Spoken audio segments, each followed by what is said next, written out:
Franco o Francisco Franco Bamonde, no sé si se ve, ¿vale? Ese es el último libro que me he leído recién. Es un libro, un libro de un historiador que conozco, Julián Casanova, no es familia mía. Es mi segundo apellido, pero bueno, no, hola, era un chiste, era una broma. Bueno, pues simplemente comentar que este libro, bueno, se puede comprar en cualquier librería. Es de la editorial Crítica, Arte Barcelona, publicado en el 2025, publicado hace nada. Es uno de los libros que, bueno, aprovecha la efeméride del 50 aniversario de la muerte de Franco, ¿vale? Que se cumple este año, ¿vale? Murió el 20 de noviembre del año 75 y, bueno, pues quería comentar un poco lo que me ha parecido a mí este libro como historiador, pero también como profesor de la asignatura de Historia de España que estoy impartiendo este año. La impartí también el año pasado. La he impartido un total de 4 veces en mi vida. Y bueno, es una asignatura que me encanta, ¿no? Y bueno, hay un tema que es el tema del franquismo, evidentemente, un periodo de la historia de España de 40 años, más o menos. Incluso si se empieza a contar desde la Guerra Civil, pues son, bueno, sí, unos 40 años más o menos, digamos, ¿no? Sí, serían 39 años, desde el año 36, es cuando Franco empieza a tener el poder absoluto, ¿no? Él es elegido generalísimo de los ejércitos, es elegido jefe del Estado, de gobierno, el 1 de octubre del año 36 y poco a poco va cimentando pues, un poder absoluto a todos los niveles que pues hará que aguante durante toda su dictadura, ¿no? Pero claro, esto es una biografía sobre toda su vida y esa es una de las partes que más me ha gustado del libro, porque es un libro que hila muy bien o relaciona muy bien la vida de Franco, la vida de una persona, con su contexto histórico. Es algo que yo insisto mucho a mi alumnado, pero por ejemplo, bueno, quiero resaltar, por ejemplo, pues cuando Franco entra en el ejército desde muy pequeño, pues bueno, pues poco a poco va ganando peso dentro de esa institución totalmente corporativista, totalmente cerrada, con sus propios códigos, en la que, bueno, en España siempre ha tenido una gran influencia política.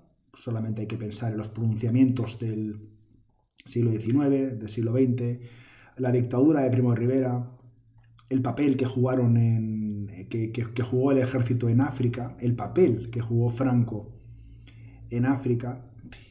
Y pues es un poco, es toda esa vida previa al Franco dictador y al Franco de la Guerra Civil, pues como poco a poco va creando pues una imagen de un hombre astuto, un hombre, bueno, por lo que comenta Julián Casanova y por lo que yo ya sabía, o sea, no demasiado formado, pero en ningún caso un tonto como lo han pintado, como lo ha pintado a la gente, sus críticos, gente que sufrió la represión franquista, en ningún caso. ¿Cómo puede ser un tío un tonto que gobernó España eh, en una dictadura de hierro durante casi 40 años, ¿no? Franco era una persona ambiciosa, astuta, que lo que buscaba, él no buscaba ser, eso sí que es verdad que él no tenía en los años 20, por ejemplo, todavía era bastante joven, pero él no tenía esa ambición de llegar al poder, de hacer un golpe de Estado, un pronunciamiento, como por ejemplo sí que lo hizo Miguel Primo de Rivera. Pero durante la guerra civil pues le llegó su gran oportunidad. También tuvo mucha suerte. Al ser destinado a Canarias, él pudo llegar a la península gracias a los alemanes. Ese primer contacto, gracias a un alemán que vivía en Tetuán, el del Marruecos español, gracias a ese contacto, que ya sabéis, ¿no? Cómo funciona esto de los contactos políticos, ¿no? Pues una persona que conoce a una persona, que conoce a una persona, etcétera. Pues Franco tuvo la suerte de conocer a una persona que tenía contacto más o menos directo con Hitler. Hitler le brindó ayuda desde el primer momento y Hitler y otros diplomáticos alemanes, italianos también, empezaron a presionar, empezaron a decir, bueno, aquí el que tendría que estar al mando es Franco y no Emilio Mola y no los otros y no pues a ver qué se hace tal. Y un poco, pues esto fue un poco los inicios de este Franco de la guerra civil, ¿no? Me ha llamado también mucho la atención cómo ha explicado el historiador Julián Casanova esa doble legitimidad que tuvo Franco durante su dictadura. En un primer momento, para una primera generación, la generación que vivió la guerra civil, gente que fue combatiente, por ejemplo, pues en el bando ganador, por supuesto, veían a Franco como el salvador, como la persona que les había liberado del comunismo, del ateísmo, de la masonería. Es bastante curioso ver un poco cómo Franco, estas obsesiones, ¿no? Que le van a perseguir prácticamente en cada discurso, cómo empiezan en los años 20 simplemente por estar suscrito a una revista que se la regaló Miguel Primo de Rivera.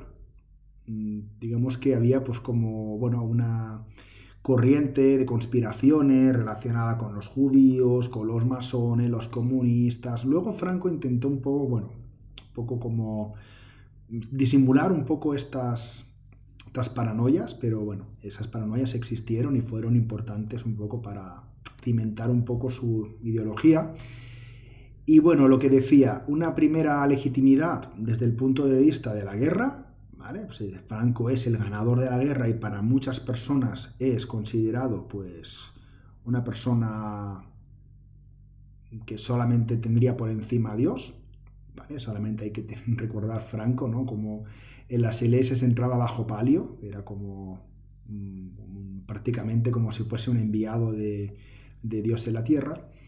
Y luego esa segunda legitimidad que aparece ya en los años 60, los años del desarrollismo en España, son esos años en los que España, pues, bueno, en lo que muchos españoles ya nacieron o durante la Guerra Civil o después de la Guerra Civil, años 30 y pico, 40, que ya no, o no se acuerdan de la guerra o no la vivieron. Y es gente que le está agradecida a Franco. Esta gente todavía está viva. Esta gente le está agradecida a Franco en el sentido de que, bueno, pues que consideran que gracias a Franco pudieron pues tener pues una sociedad de consumo, pudieron conseguir pues un poco que era lo que los objetivos sociales de esa época, que era tener un piso, tener un televisor y tener un coche, ¿no? Ese emblema, ¿no? Que sería como el SEAT 600.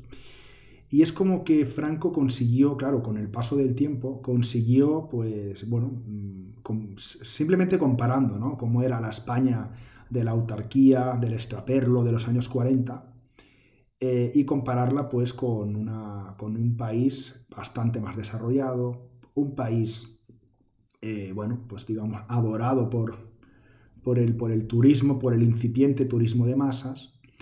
Y entonces, pues bueno, aquí tenemos, pues en este libro, cuenta un poco, pues eso, es como una historia de España a través de los ojos de Franco, ¿no? Y la verdad que está bastante bien, está bastante bien. Me gusta también un poco, pues, un poco cómo va tratando, un poco así de soslayo, la importancia del clan familiar de Franco. Desde su mujer, Carmen Polo, hasta su hija, cuando se casa con el marqués de Villaverde, y cómo en los últimos años empiezan como a abusar un poco de ese poder que tenían, pues claro, al estar rodeados de Franco, pues hay corruptelas, hay casos digamos, de delitos económicos flagrantes, y bueno, digamos que también pues en los últimos años el ocaso ya provocado por la mala salud de Franco. De hecho, es como que la primera vez que los españoles se dan cuenta de que Franco, bueno, pues no es inmortal, es en el año 61, cuando se le dispara una pistola, carga mal ¿cómo se llama eso? Bueno, sí, una bala o no sé qué, y le explota en la mano. Eso es en el año 61. Quedaban 14 años para que se muriese. Luego ya a partir de los años finales de los 60, principios de los 70, ahí ya hay una decadencia física brutal. Tiene Parkinson, tiene un montón de enfermedades cardiovasculares. Finalmente muere el 20 de noviembre del año 75. Pero bueno, la verdad que esto de que dijo, de que lo dejó todo atado, bien atado, pues en parte sí, pues porque nombró como heredero a Juan Carlos I. Lo que pasa que, bueno, pues que también el país había cambiado desde el punto de vista del desarrollo económico, pero también había cambiado desde la mentalidad, y mucha gente ya en los años 60, 70, pues empezó a salir más a las calles, a mostrar su oposición al franquismo desde muchas formas, desde el punto de vista pacífico, también a través de grupos terroristas como ETA, como el FRAP, como los guerrilleros de Cristo Rey también. Hubo gente que apoyó a Franco también desde el terrorismo. Y bueno, simplemente pues os invito a que este libro, a que os lo leáis, porque está bastante bien escrito. Ya para terminar, me ha gustado mucho. Al principio lo vi un poquito con reservas, porque yo estoy acostumbrado a leer muchos libros de historia y los historiadores tenemos la manía de poner notas al pie, ¿no? De cualquier cosa. Esto no es una manía, esto es como, bueno, un defecto un poco de nuestra profesión, que tú realmente, pues cuando tú citas algo, tienes que decir de dónde lo has sacado, ¿no?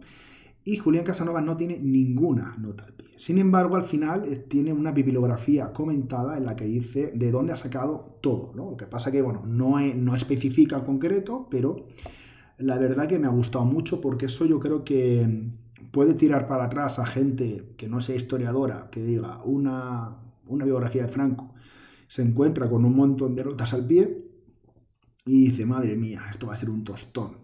Nada más lejos que de la realidad, nada más lejos de la realidad. De hecho, está escrito con un estilo pues cercano, sencillo, incluso hay veces que tiene un poco de la ironía, y bueno, la verdad que celebro muchísimo que en España pues esté haciendo un poco un estilo, digamos, de los libros de historia, pues bueno, mucho más abierto, mucho más próximo a lo que podría ser los libros en Europa, escritos en inglés. Pues, digamos que aquí era como que te decías, no, historia tiene que ser una forma de escribir mucho más cerrada, mucho más académica. Pues es compatible, puede ser compatible con, pues con algún comentario, con alguna referencia así cultural, alguna cosa relacionada un poco incluso con la actualidad. Tampoco sin abusar, ¿eh? A mí, por ejemplo, el libro de Nicolás Sesma, de Ni una, ni grande ni libre, que para mí se debería leer conjunto. Si no lo habéis leído, ese libro lo deberíais leer junto con este libro. Porque por un lado vais a aprender sobre la dictadura de Franco, y luego también vais a aprender sobre Franco. Pues aquí, como historiador, os recomiendo pues este libro, que es una auténtica pasada. Y nada, pues ya me callo, os pongo la referencia por si lo queréis comprar, vale unos 20 y algo, ¿no? 22,90, sí, me costó 22,90. Y bueno, pues aquí está, ¿vale? Franco. ¿Para qué más? Venga, hasta luego.